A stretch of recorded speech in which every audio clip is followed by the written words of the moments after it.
What is up? What is up? And what is up again? Thank you for stopping in. It is Vastur. Vastur the planet. Feeling good, looking good, but can y'all believe I got on all this? Can y'all believe I got on all this red and pink and the topic is not love? That's so not on brand.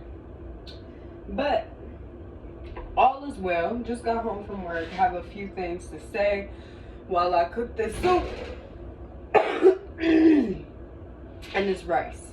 Alright.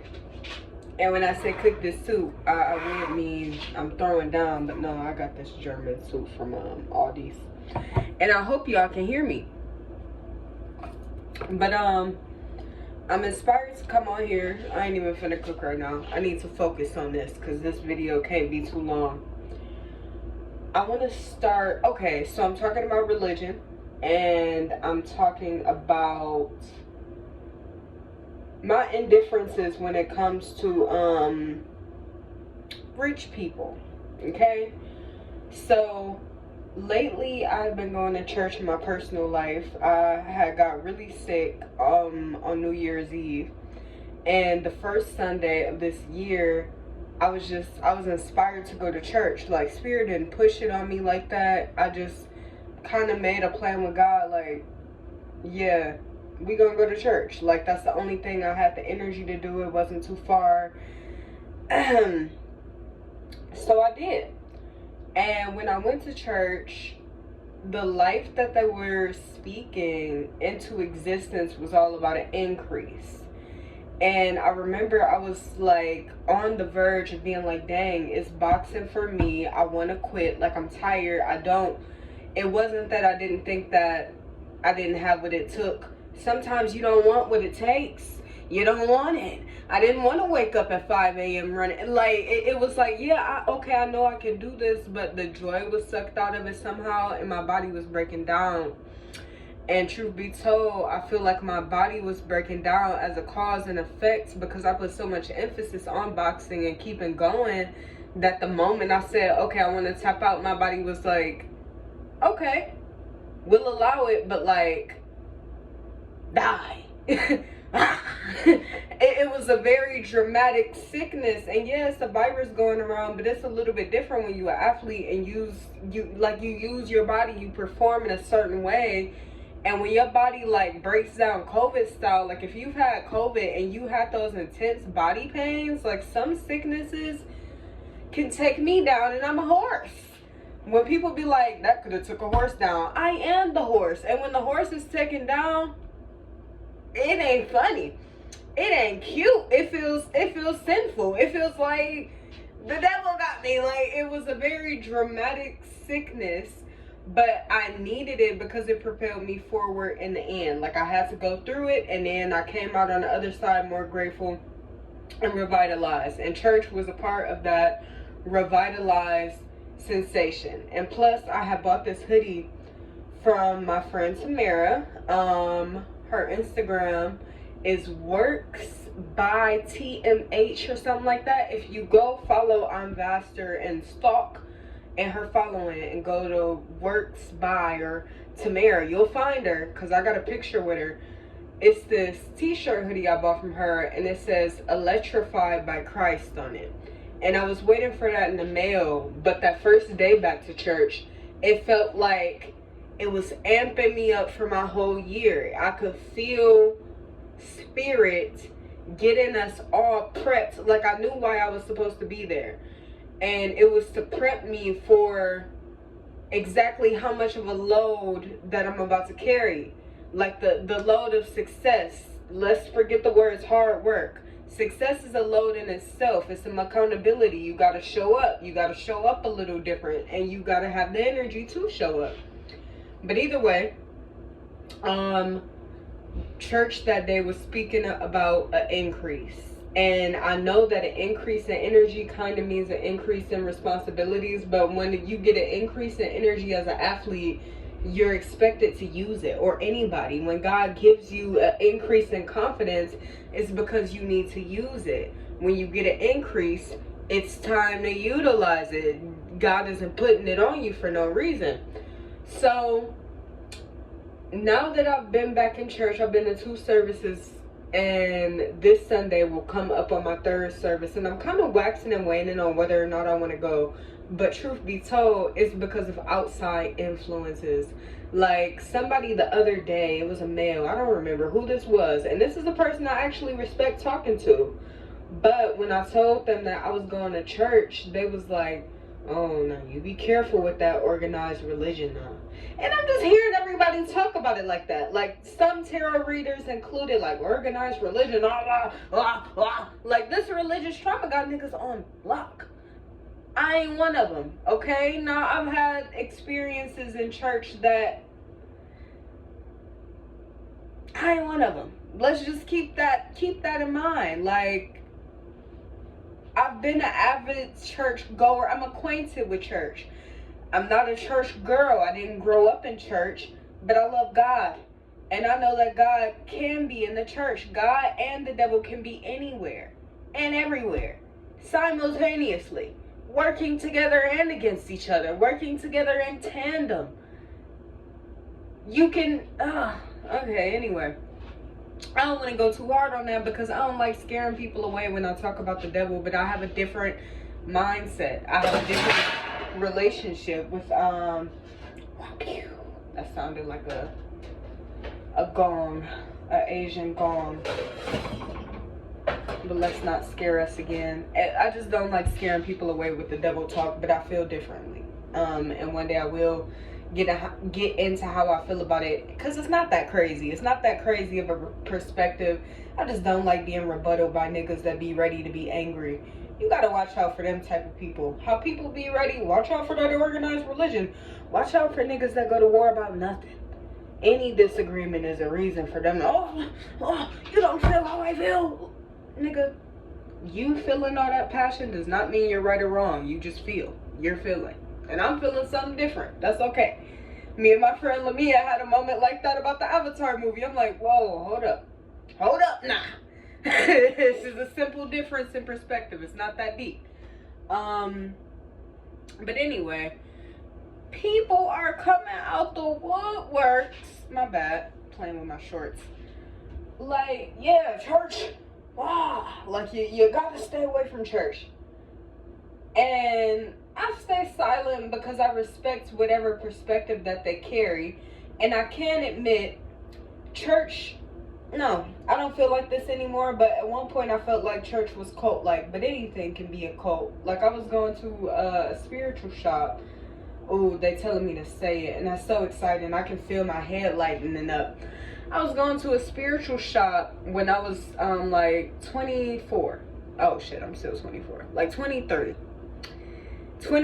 and 24, but eventually I stopped going to this shop, and I still respect this lady, but there was like this cult-like mentality within the shop that I didn't care for, and me and her were butting heads about Christianity here and there.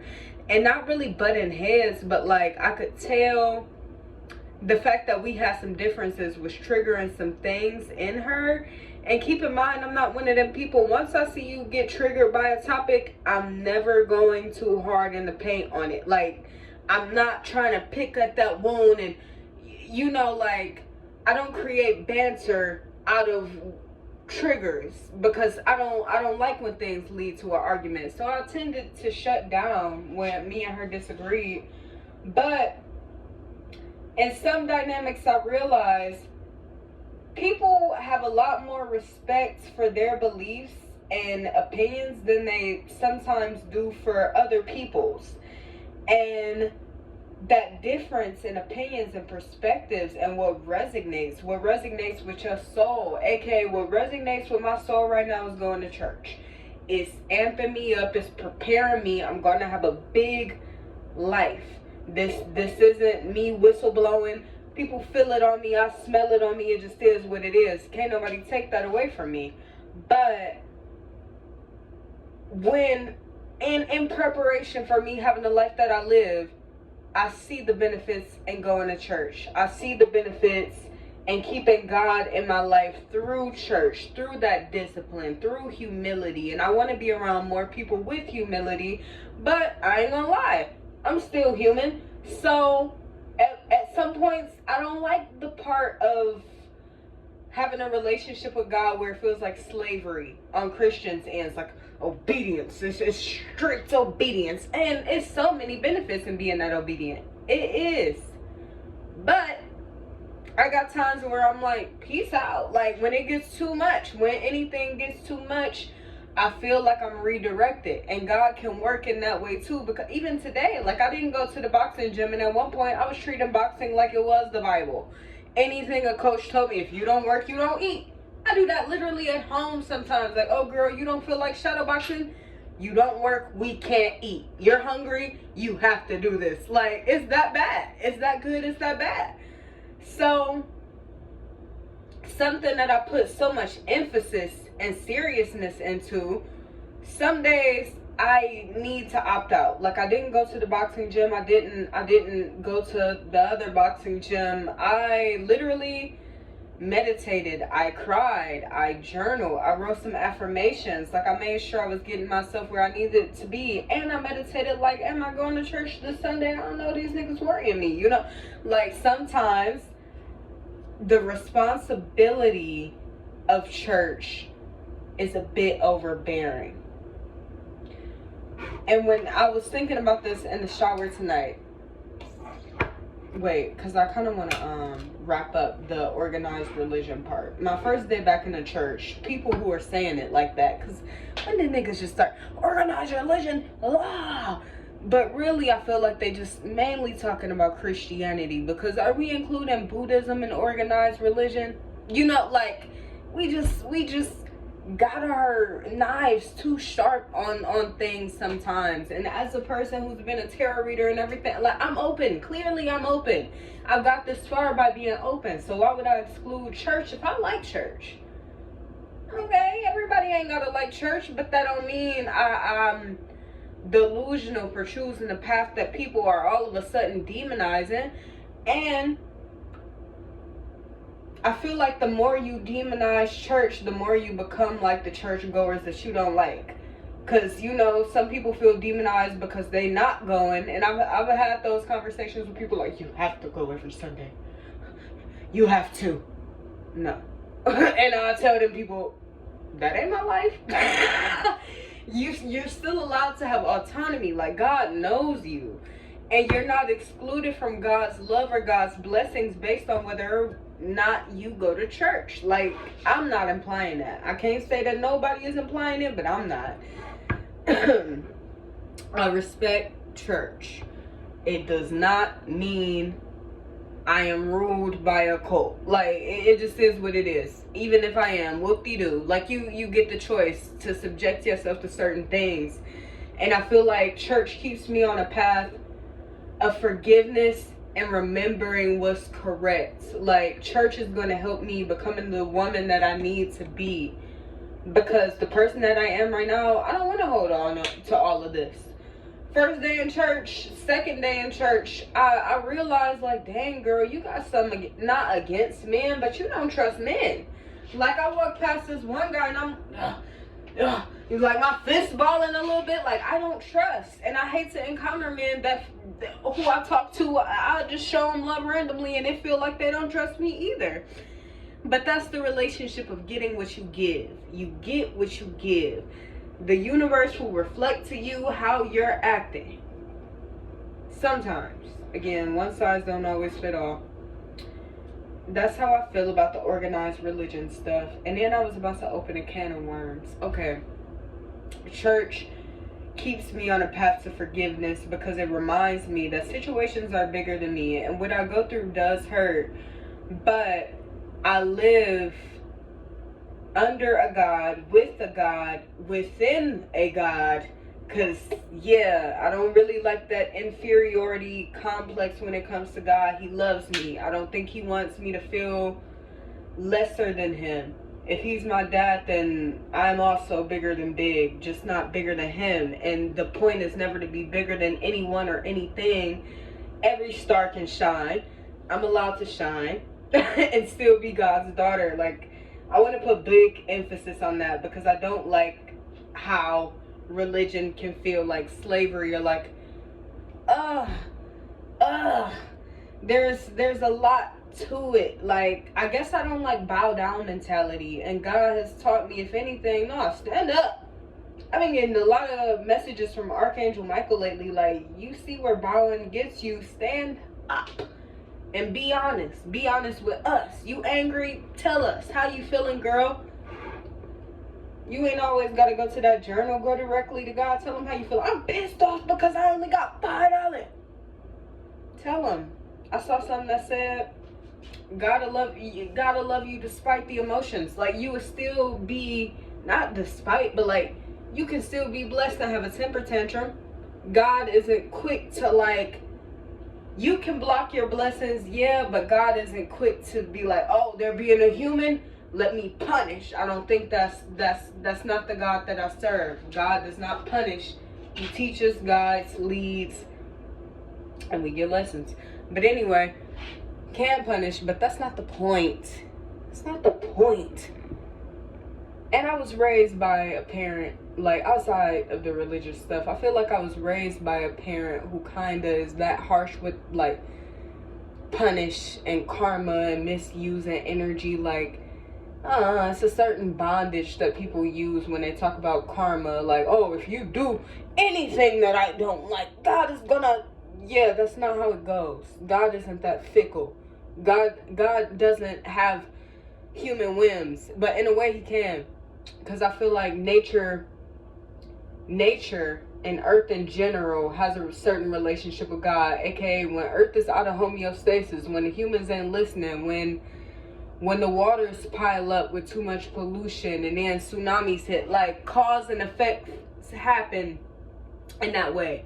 And I feel like that's God's wrath. Like, oh, okay, y'all can't take care of the place y'all live, here you go. Like, or certain karmic things. It's so deep. It's so deep. It's so deep. And although I think my opinions are worth being considered because it's real to me, you ain't gotta believe or everything I say or feel how I feel. Like, but I just think it is that deep. But God is not that harsh. Can be.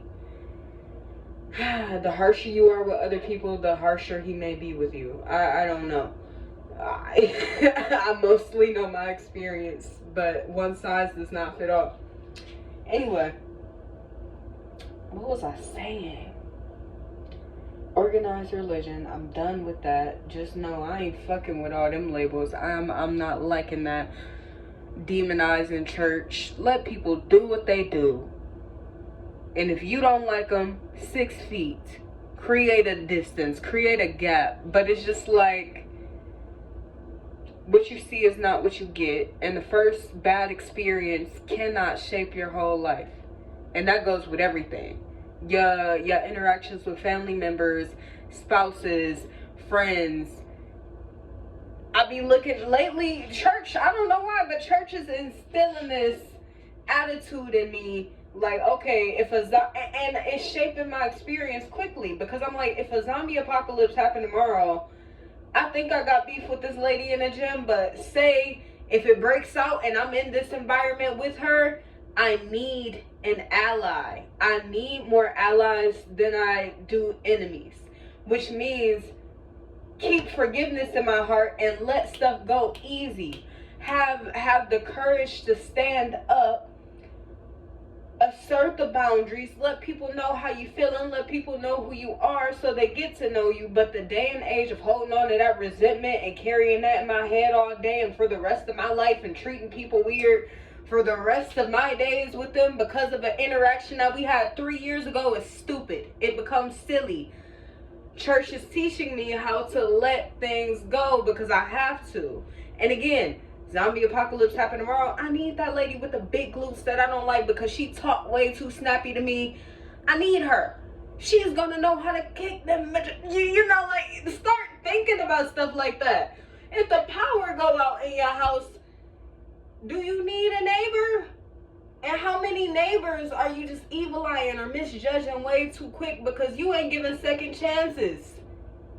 You need to learn how to let things go to allow the universe to bring in a different experience. I don't want to yell in this mic at y'all.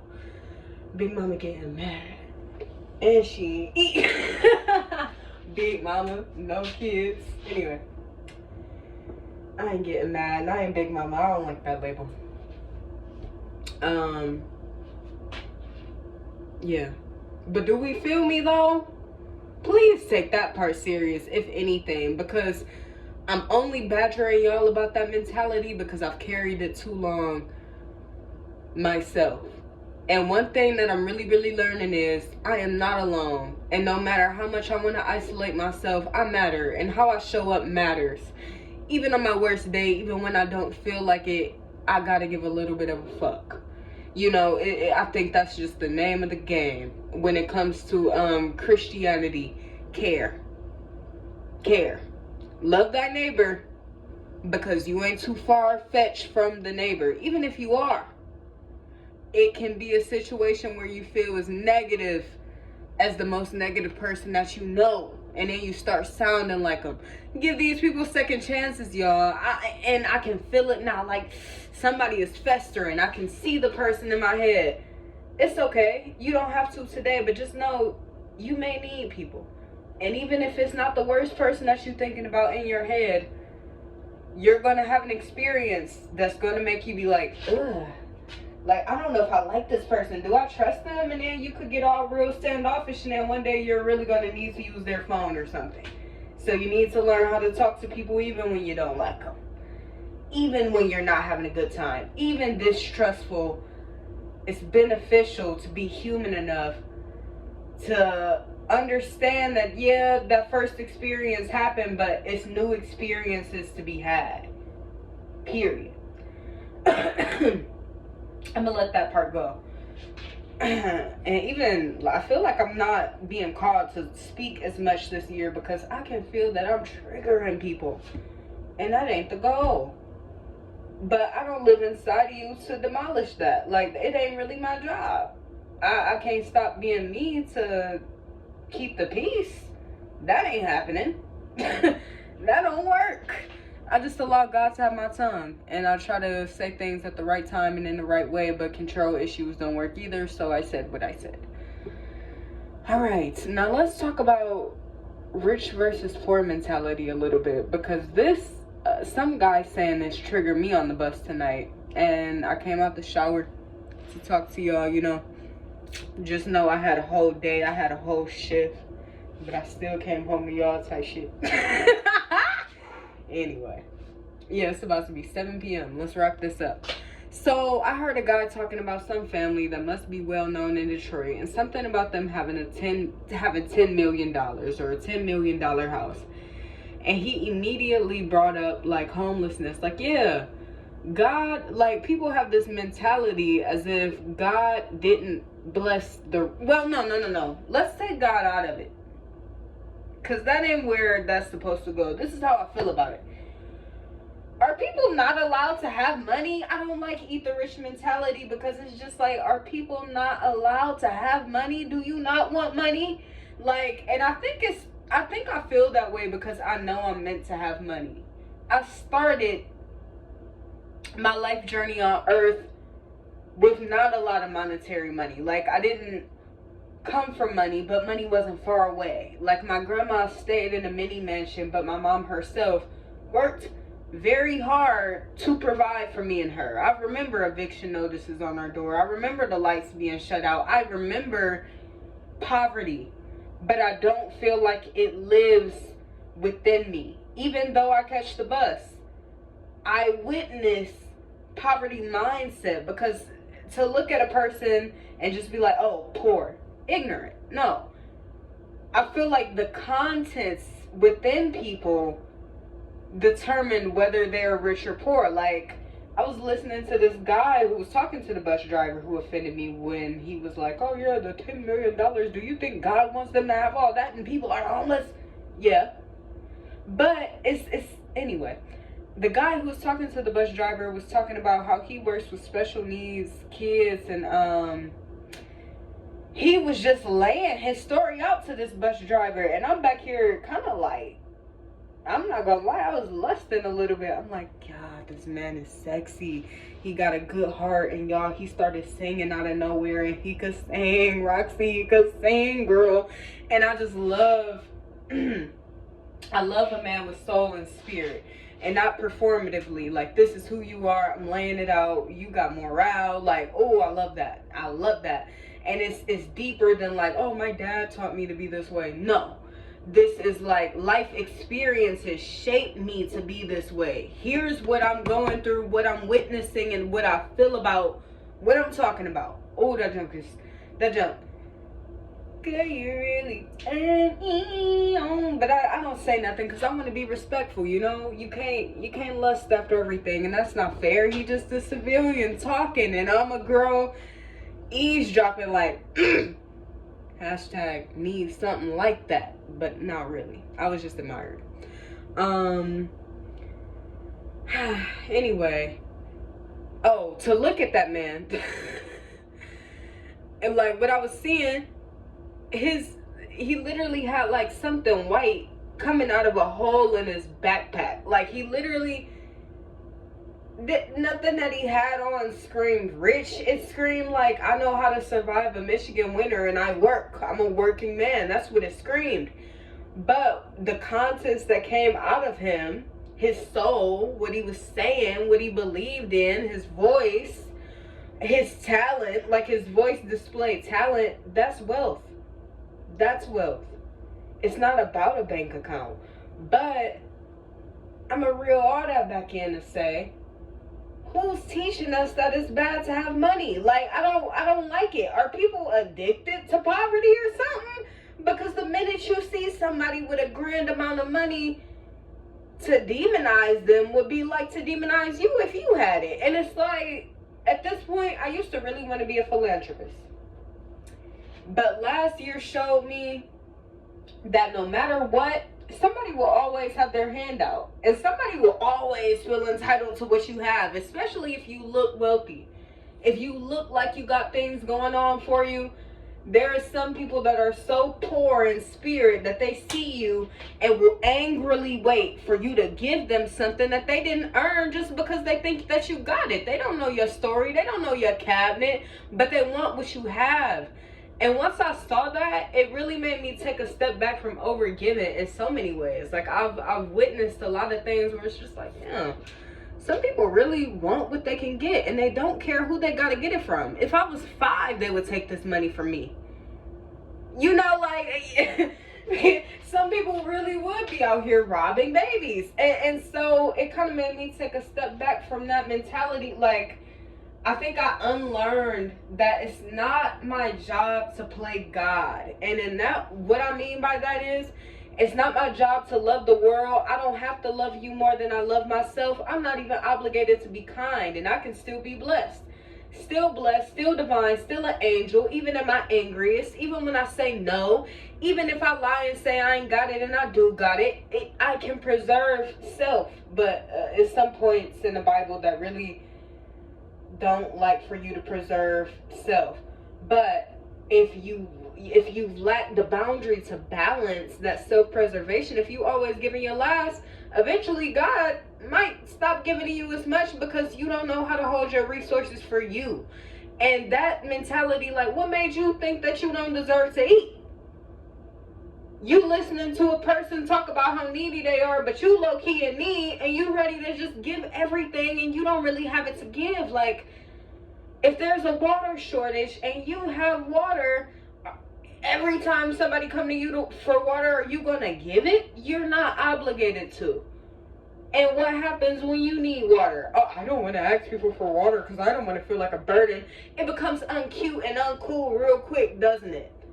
It becomes annoying. That type of mentality annoys me and myself. Like, I don't want to be that guy that can I ask for a ride? Like, bro, can you give me a ride? I want it and I would appreciate it. And that's enough.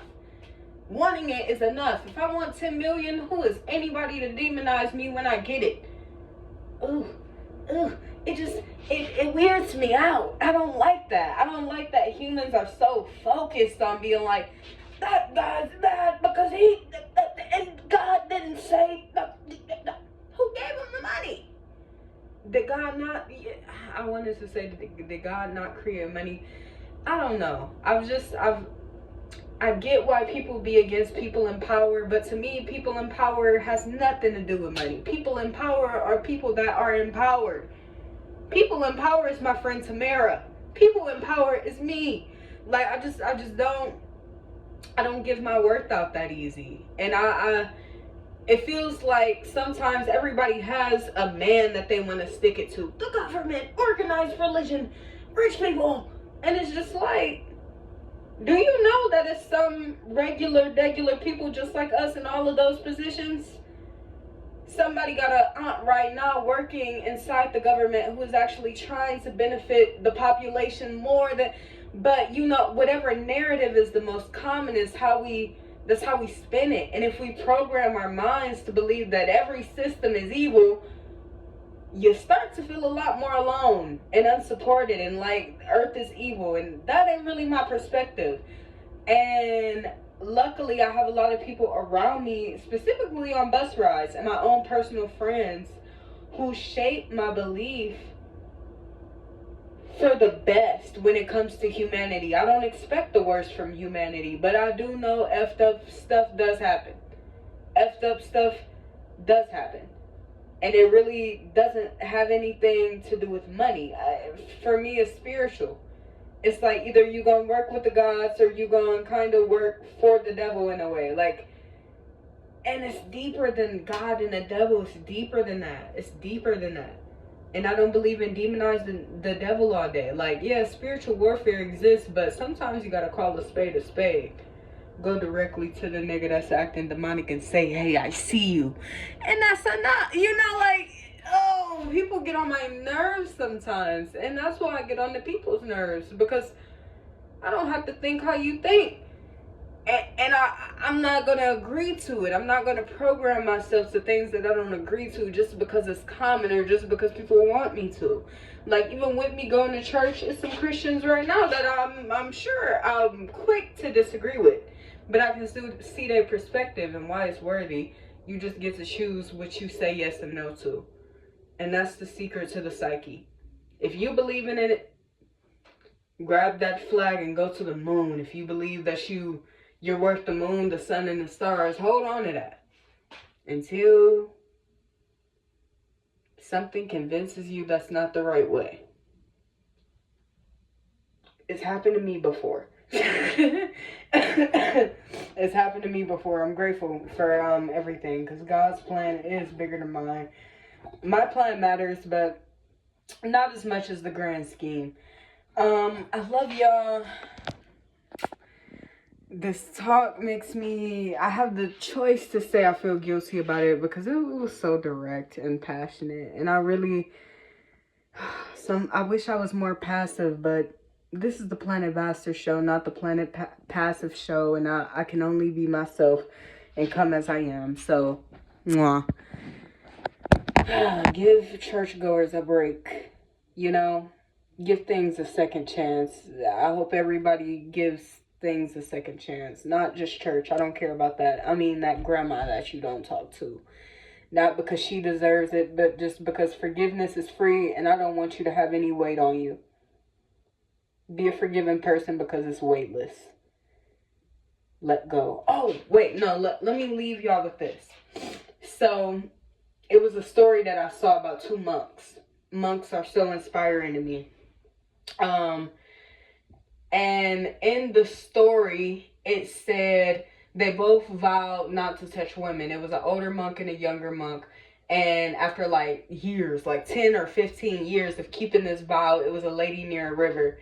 And she was like crying because she couldn't get across. She didn't want to get her feet wet or something. It was deeper than that. But the older monk picked her up, carried her across the river, sat her down. So the younger monk didn't say anything, but he held resentment for like a 15-minute walk or like miles of walking. And then eventually he exploded. He was like, I can't believe you did that. And the monk was like, what? And he was like, touch that woman, we vowed. And he said, I left that woman by the river. You are still carrying her in your mind. Slow motion aside. That right there, you hear that mic echo?